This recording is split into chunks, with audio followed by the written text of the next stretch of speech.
Hello COM4806ers. As you can see, I have overcome my video difficulties of earlier, so for this last video tutorial for the year at least, I can show my face again. Now, this is about the examination portfolio, and I would have liked to base it on Q&As, but there are not a lot of questions coming in at the moment. I think many of you are still working on other things or starting to work on your portfolios. So I would like to cover some little loose bits and bits of information that I think you might need a recap on, or some new bits of information about the exam portfolio I think you should know about. The first thing is my availability in December and availability in the department of staff members. My last working day for the year is the 15th of December. It's a Wednesday, and then I'll only be back at the office on Monday, 10 January. During this time, most of the academic staff will be on December holiday, but there will be some kind of standing skeleton staff available in the department. These staff members cannot help you with content things, like specific things about your portfolio for this specific module, and they are more therefore like technical or administrative type of assistance that you must get from the side of the department, that you can't get from the admin departments at the bigger institution. However, up until the 15th, you can email me with your questions if there's anything you are not quite clear on, or if you want me to maybe check a decision or two you made. What I cannot do is read drafted work. So don't send me a portfolio or even a part of a portfolio and ask me to see whether you're on the right track. It's an exam, and if I comment on something, it's almost like giving you 2 examination opportunities in the end. And I can't do that for everybody in the class, so I can't do it for one or for some of you. So don't ask me to review your work, to read your work, to comment on drafted work, even to check drafted work in a broader sense.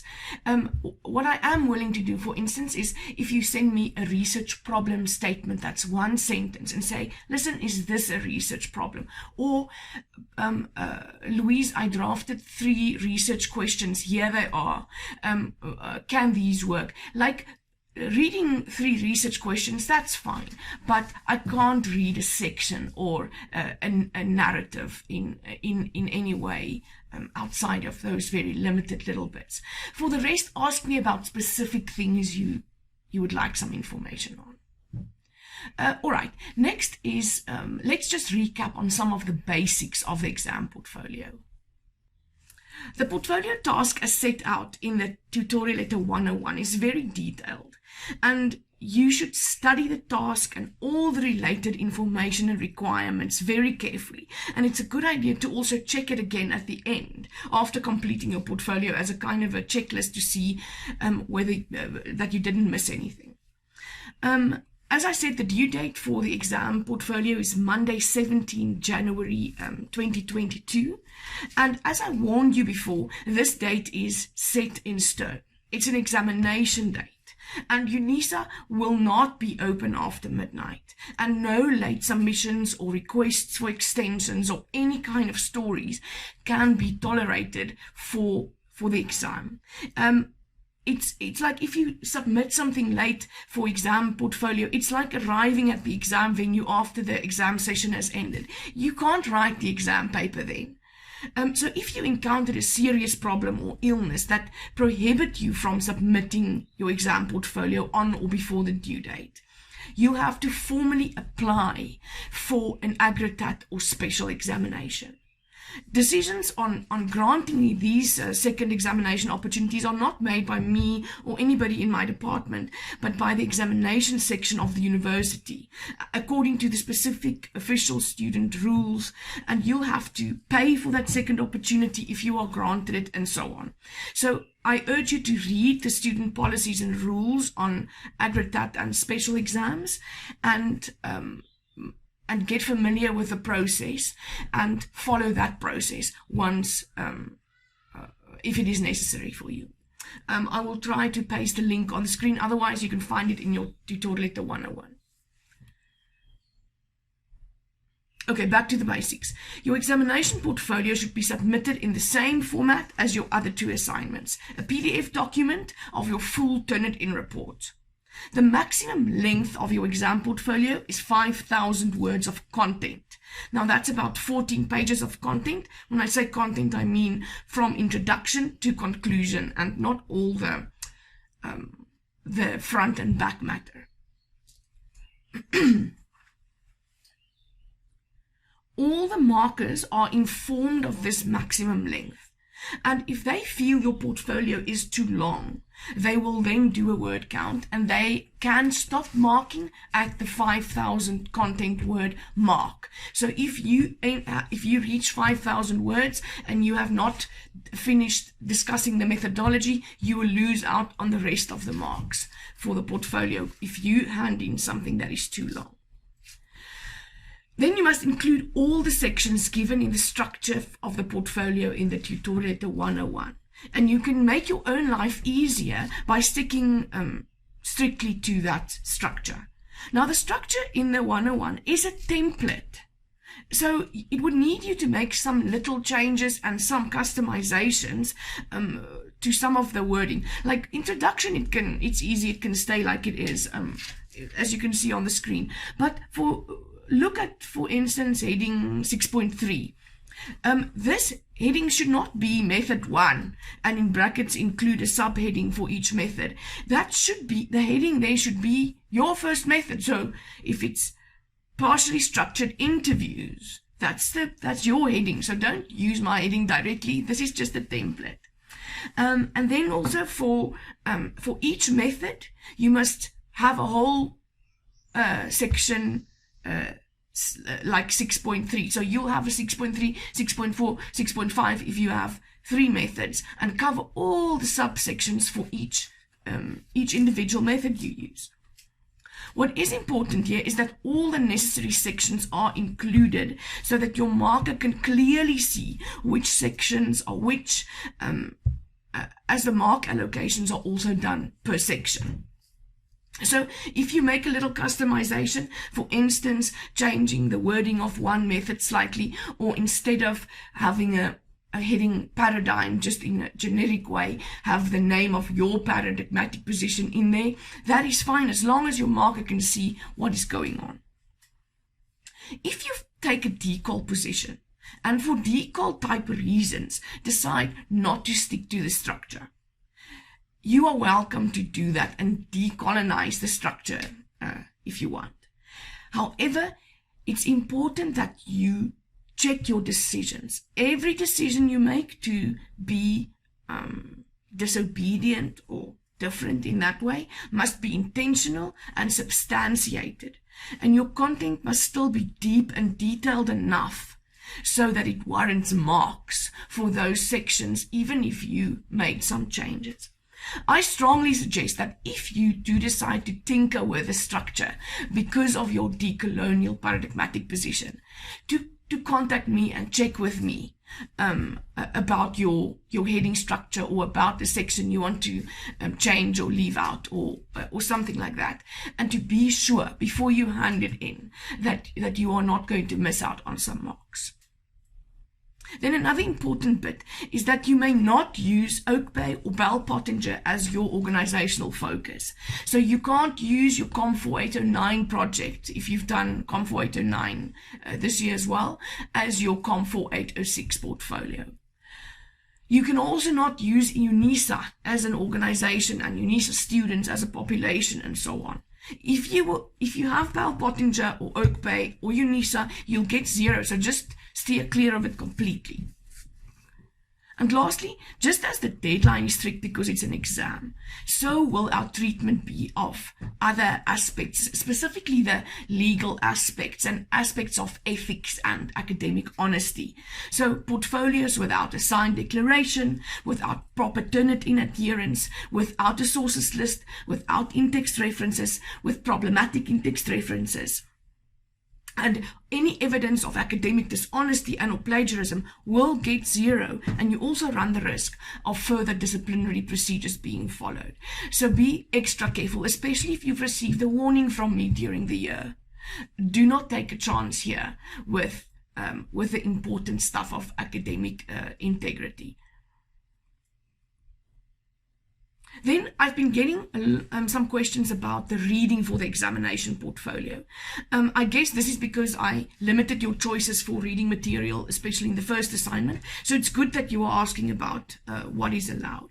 For the exam portfolio, you have a bit more freedom, and basically you are not limited or restricted to the module-specific reading given to you as reserved and recommended sources in the tutorial letter 101. But there are certain requirements about the reading and resources. If you check the tutorial letter 101, you will see that for each individual section, there is information on resources. That resources bit is mostly about what you can use as source material or as reading. For example, for the section on organizational context, we have this. As the organizational setting and the topic of your research proposal are based on your unique choices, you must select the appropriate sources for information. In terms of obtaining information on an organization, it can be very useful to access documents like annual reports, the website or social media profiles, and its communication or marketing materials like newsletters or billboards or printed advertisements. And as another example, in terms of the paradigmatic position, this is what the requirements are for resources. You may use the sources reserved, recommended, and otherwise indicated for this module. You may also use the following sources: methodological literature that is written by reputable scholars in methodology, published by reputable academic publishers, and can be proven to be more relevant than the sources recommended and reserved for this module. Organizational communication literature that is written by reputable scholars in the specific field or subfield, published by reputable publishers, and contextually relevant to your proposed study. And in the third place, sources of information about your organization of choice that are fit for purpose and contextually relevant. So there's a section like that for each of the parts of the exam portfolio. You have more freedom, but please make sure you follow the guidelines for each section and ensure that your choices can be, for example, as here in the paradigmatic position, proven to be more relevant than the reserved and recommended reading, if you choose to use your own sources and not the module sources.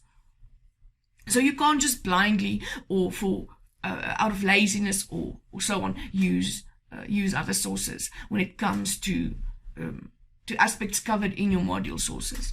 That's the logic. If you have other questions about the reading, as you start working on the portfolio, feel free to send it to me, to email me. And if you have, for instance, chosen a specific research design or a specific method that you struggle to find information on or reading on, you can also ask me about that. If it is in the module reading, I'll point you to it, and if I know about a source, I will send you the reference. Then there's something I need to bring under your attention in terms of Turnitin. It's not entirely clear what is going on, but we've received information that because all of our October and November exams were online and it had some Turnitin implications for the university, and it seems like the allowed number of submissions according to the UNISA Turnitin license has been depleted for this year, for 2021. For our module, that's not a big problem because we have until the 17th of January to get our portfolios through Turnitin. But you might have to wait until January to put your portfolio through Turnitin and won't be able to put it through now in November or in December. You can try. As I must say, the story is still emerging and things might change. But what won't change is the requirements of the exam portfolio. You still have to do Turnitin. But there seems to be a very big possibility that you'll only be able to submit to Turnitin in 2022. So either wait for 2022 or don't be concerned if you try in December and Turnitin doesn't want to accept your submission in some way. I haven't seen what those errors look like, but if I have more information, I will share it with you. Okay, so we're almost done here. In the last place, I want to just quickly touch on the subs and specials. If you are awarded a supplementary examination for COM4806, or you are successful in your application for an aggregate or a special exam, you have to keep going back to the module page on My UNISA for this year's module. So the same one we've been working on the entire year. If you still have a sub or a special or an aggregate, you will remain an active student in this module class.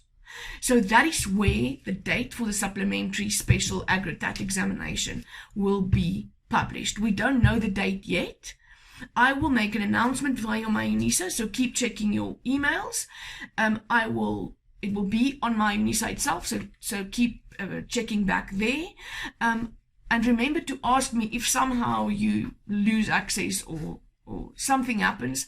You can email me and find out the date. You won't find a date on your timetable. And as I said, the date is not available yet. But content-wise, the supplementary, the aggregate, the special, it's all the same exam as the first examination opportunity. Nothing changes, no new requirements. So it's exactly the same thing.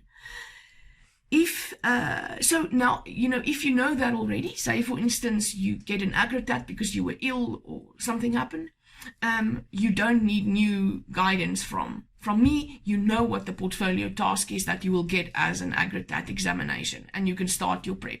If you got a sub, you know that your previous portfolio was almost good enough, but not, and then you can make improvements on that portfolio. It's not a new task for the supplementary. All right, that's it from me today and for this year. Please contact me if there is anything else up until the 15th of December. I wish you all the best with your portfolio work, and happy studies for the last bit of the year. Bye-bye.